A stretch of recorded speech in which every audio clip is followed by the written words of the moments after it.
Why I access healthcare. This is what I need you to know. My speech is variable. I do not look obviously disabled on my own unless you see my scar, which you might. From about age 3 until about age 18, I spoke almost completely and quite fluently, albeit with a lisp. I was born with a condition not compatible with life. I was not expected to survive my first day alive. I didn't speak until I was 3. For every milestone I've made in my life, I can think of 3 different times where I almost didn't make it. I'm not trying to wallow in my medical history. I am incredibly lucky. I am just trying to impress upon you that I have an immensely weird, complex, tiresome medical history.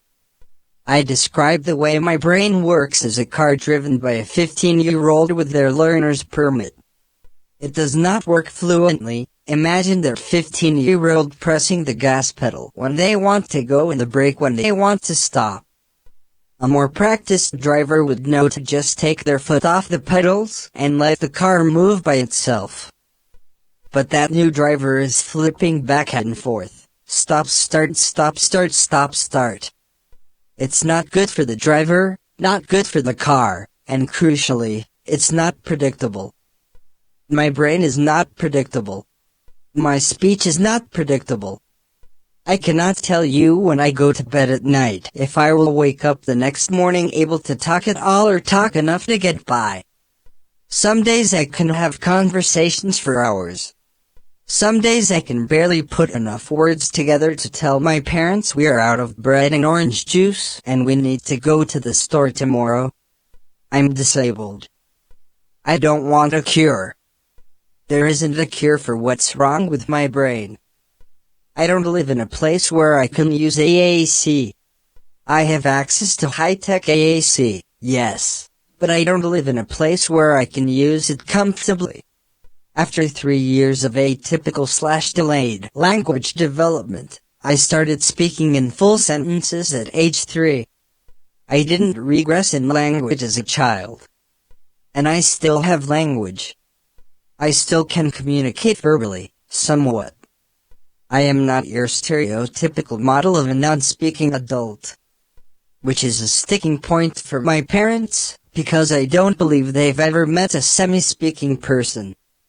I don't believe they have models of autistic adults other than the incorrect, ableist, extreme models of low-functioning/high functioning. So, why do I access healthcare? Because I need psychiatric medications to keep myself alive.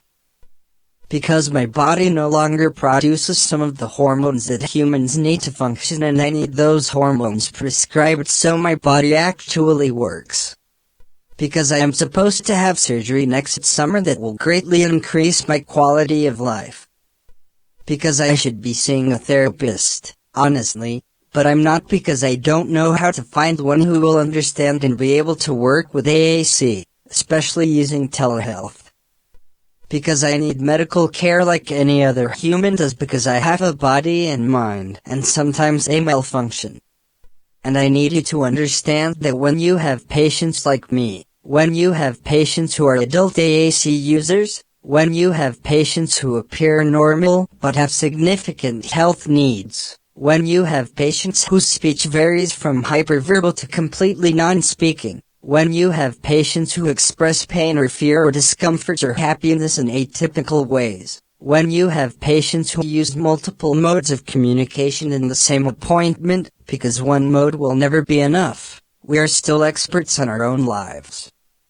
We are still capable of communicating. We still need help. And we don't need patronizing comments about our bodies and minds based on the misconception that non-speaking and semi-speaking people are non-thinking or semi-thinking.